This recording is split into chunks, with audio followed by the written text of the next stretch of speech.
Nijanviye Mugabe ugawiwe n'urukundo, ariko akenshi iyo bakubwira ngo ntushoboye nta mbaraga na rimwe, icyo niyicira amatwi nkaho hari icyabaye.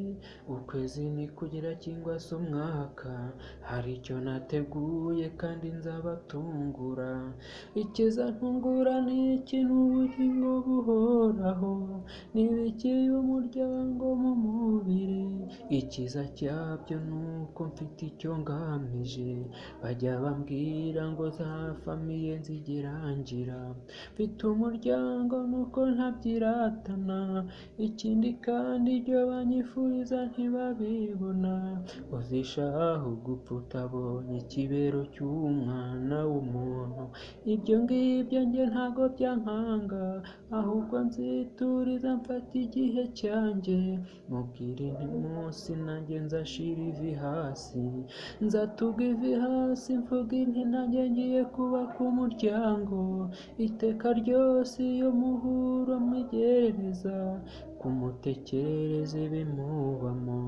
Byashoboka icya mbere sinkeneye uburanga, uburanga nibwo budukura kuri byinshi. Ugasanga rwaserera niyiduhoza mu manza, ntidukeneye kuzajya mu izo manza, ahubwo ikiza isezerano rya mbere. Saro zirahari tuzigiramo yacu, tuganire ibikosa byose tuzaba twifitiye. Icyo nzi cyo ni kimwe, uhora bambwira ngo warwanye. Ingeso nziza nizo kwiyubakira urugo, ugomba kwita ku muryango wawe.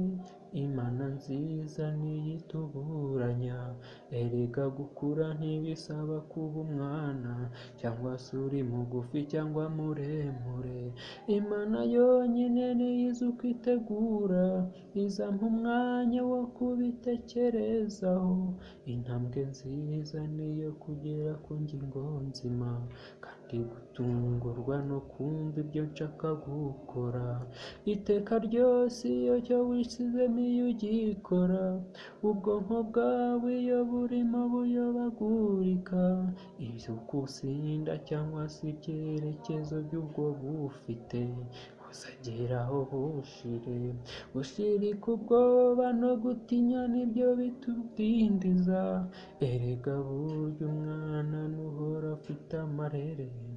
Umurere mwiza ni umubyeyi ugukunda, kandi gukundwa kwawe niko kuguha kugera kure.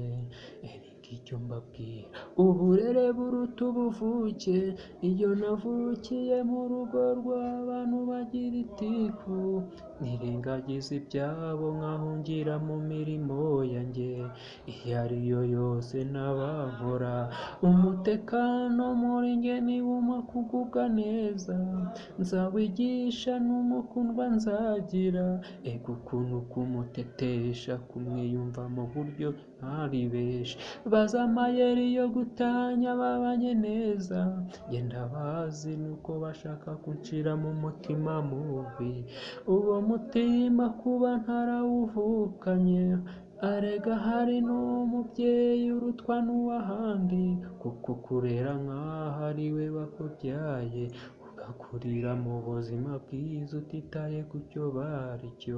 Kabone n'ubwo wakwita ku kintu cyose baguhaye, icyiza cyanjye ni ukuta ku byo ukunda byose.